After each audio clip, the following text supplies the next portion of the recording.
Assalamualaikum warahmatullahi wabarakatuh.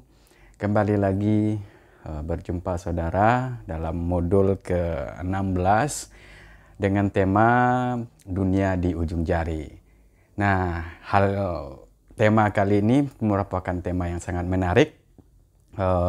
Bagaimana kita mengetahui perkembangan komputer dari masa ke masa dan bagaimana sih perkembangan tersebut mempengaruhi dunia kehidupan kita.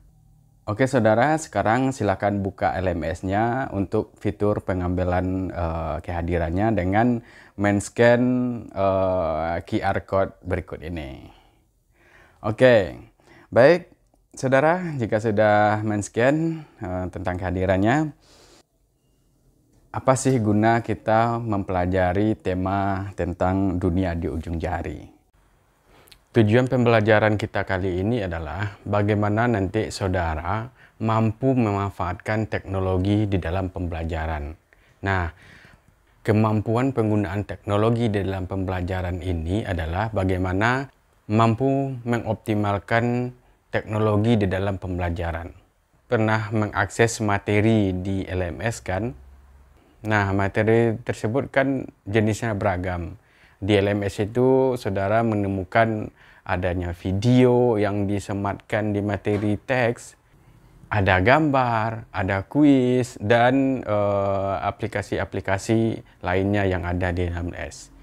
Nah, itu adalah salah satu contoh bagaimana mengoptimalkan beberapa macam teknologi yang dikemas melalui learning management system. Nah, apa keterkaitannya dengan tema yang akan kita pelajari? Nah, seperti kita tahu, saudara, yang kita nikmati sekarang itu adalah teknologi komputer yang dalam kategori sangat berkembang dibandingkan pendahulunya sebelumnya. Nah, teknologi komputer yang kita rasakan saat ini sudah sangat jauh berbeda dengan bagaimana perkembangan dari awal teknologi komputer itu ditemukan. Nah, silakan saudara lihat kembali LMS-nya. Kita akan tonton video berikut ini ya, tentang bagaimana awal ditemukannya sejarah perkembangan komputer. Sebagian besar kegiatan yang dilakukan manusia tidak lepas dari komputer. Baik saudara, setelah kita tonton video tadi, kita lihat bagaimana bahwa penemuan komputer itu diawali dengan penemuan komputer yang sangat sederhana oleh Abacus, lalu sampai ke penemuan komputer yang lebih modern yang dilakukan oleh Charles Babbage seorang saintis Inggris yang menemukan awal dari perkembangan teknologi komputer secara modern. Ayo di sini, saudara, siapa yang pernah mempunyai pengalaman mengoperasikan komputer yang dari masa ke masa? Ya, silakan. Nah, oke, itu saudara tadi adalah teknologi komputer yang masih menggunakan belum berbasis sistem operasi. Jadi masih menggunakan teknologi yang namanya masih dasar sekali, yaitu menggunakan DOS ya. Nah, komputer yang kita nikmati sekarang sudah menjadi semakin ringan, semakin cepat, dan sistem operasinya semakin familiar atau mudah untuk kita gunakan. Nah, seperti yang kita tahu bahwa ada 4 generasi komputer itu. Kita tahu bahwa kalau yang disebutkan oleh Bapak Andi tadi adalah komputer di generasi ketiga ya. Generasi ketiga ketika komputer sudah mengadopsi teknologi penemuan transistor dan penggunaan teknologi IC dalam komputer. Nah, itu kita nikmati pada komputer di era 295-an ya.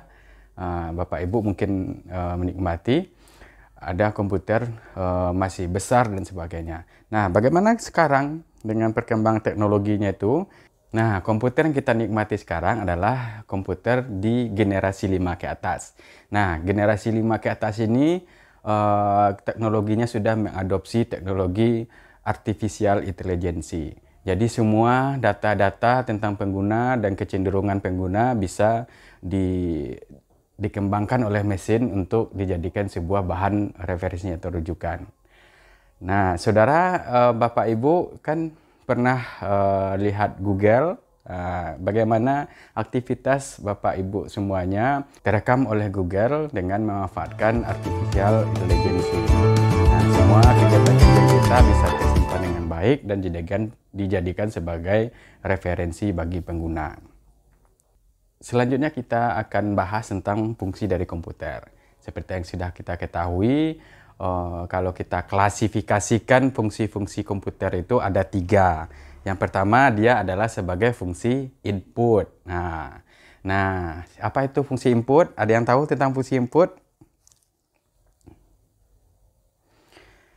Betul ya. Jadi fungsi input itu adalah komputer memfasilitasi kita untuk menginput beberapa macam data dari luar.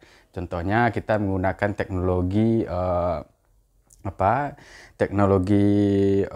scanning, lalu diinput ke komputer. Ada misalnya Bapak Ibu di kantor sudah menggunakan scanner, scan QR code dan barcode, itu adalah fungsi input. Yang kedua adalah fungsi processing. Nah, apa yang tahu dengan fungsi processing?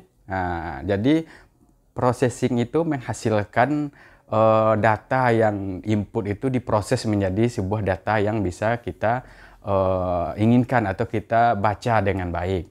Nah, misalnya gini, data dari scanner itu akan diproses menjadi gambar atau PDF oleh komputer. Itu salah satu fungsi dari processing. Berikutnya adalah fungsi output. Nah, saudara atau Bapak Ibu sudah familiar dengan ini ya. Komputer bisa kita gunakan untuk memprint, kita bisa gunakan untuk membuat kode dan sebagainya. Bahkan komputer sekarang digunakan untuk membuat objek 4 dimensi, bahkan 3 dimensi atau 4 dimensi. Ada ditemukannya printer 3D dan sebagainya. Nah, apa itu komputer 3D? Coba kita lihat nih videonya, ada tentang bagaimana fungsi dari printer 3D. Oke, canggih ya Bapak Ibu ya. Nah, materinya sudah saya selipkan itu di LMS. Silahkan diakses LMS-nya. Nah, berikutnya apa sih fungsi dari sebuah komputer? Fungsi berikutnya komputer adalah sebagai media untuk penyimpanan data. Nah, ini juga sudah familiar oleh Bapak Ibu ya, bagaimana komputer bisa menyimpan data itu sampai beratus-ratus gigabyte dan sekarang sudah terabyte ya. Nah, kalau kita lihat apa sih komponen yang menjadi pendukung dalam penyimpan data? Nah, salah satu yang kita familiar Bapak Ibu tahu kan, komputernya itu di dalamnya ada hard disk ya, seperti yang ini ya. Hard disk.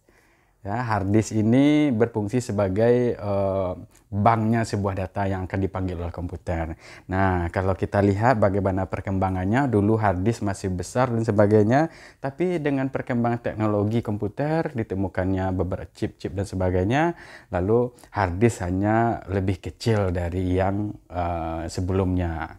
Nah, bisa kita bayangkan Bapak Ibu ya, dulu hard disk ini sebesar ini, dan sekarang dengan kapasitas yang sudah lebih besar lagi, dia secara ukuran sudah semakin kecil.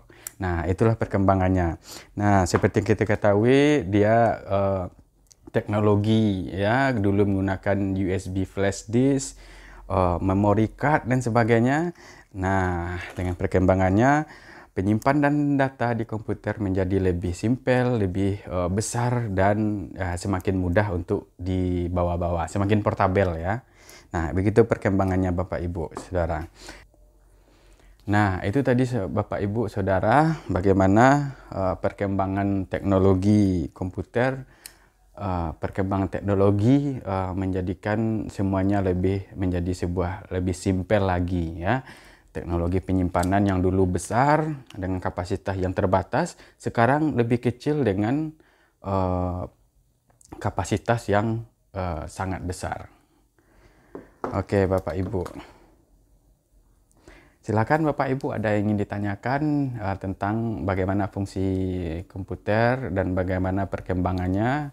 atau bagaimana pendapat Bapak Ibu dengan perkembangan fungsi komputer dari masa ke masa yang Bapak Ibu rasakan sekarang. Iya, oke, betul Bapak Ibu ya, perkembangan teknologi komputer dengan terintegrasi ke jaringan menjadikan semuanya menjadi lebih mudah. Jadi teknologi komputer sekarang merambah ke semua sektor, baik itu sektor ekonomi, pendidikan dan sebagainya. Nah, di dalam sektor ekonomi kita sudah rasakan bahwa perkembangan teknologi komputer ini telah memudahkan kita dalam melakukan belanja online. Nah, itu Bapak Ibu ya, yang sangat kita rasakan sekarang bagaimana perkembangan teknologi menjadikan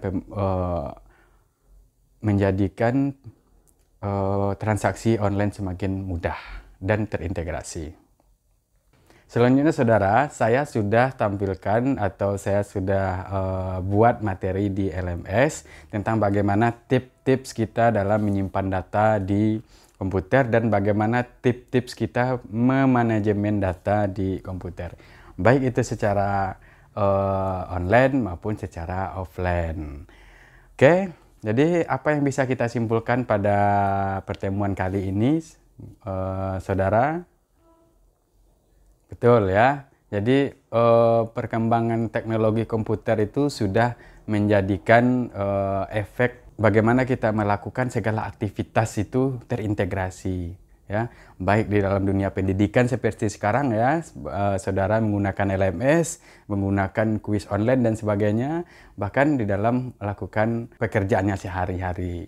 Nah, seperti yang saudara lakukan, bagaimana menyimpan file di Google Doc dan sebagainya. Oke, mari kita simpulkan bersama bagaimana fungsi dan pengaruh perkembangan komputer di saat ini kepada kita. Oke, silakan. Betul, jadi fungsi komputer itu berfungsi sebagai input, proses, dan output. Betul, oke. Ya, komputer semakin ya betul ya, semakin mempermudahkan kita dalam memanajemen file dan juga kegiatan ekonomi dan transaksi lainnya. Oke, terima kasih semuanya ya. Itu dari kesimpulan kita, materi kita tentang modul 16 ini tentang dunia di ujung jari ya. Kalau kita lihat temanya itu dunia di ujung jari. Semoga dengan tema ini semakin memudahkan saudara dalam melakukan kegiatan segala aktivitas lebih baik menggunakan teknologi komputer ini. Nah, untuk tugas silakan dikerjakan nanti di LMS setelah pembelajaran. Nanti akan dibuka sampai jam 10 malam. Ada yang ingin ditanyakan? Silakan. Cukup. Baik, kita akhiri pertemuan kita kali ini dengan mengucapkan alhamdulillahirabbil alamin. Kita akhiri, saya tutup. Wabillahi taufiq wal hidayah. Wassalamualaikum warahmatullahi wabarakatuh. Demikian materi singkat kita tentang content knowledge. Jika masih ada materi yang Bapak Ibu masih belum pahami, silakan langsung bertanya di kolom komentar di bawah ini.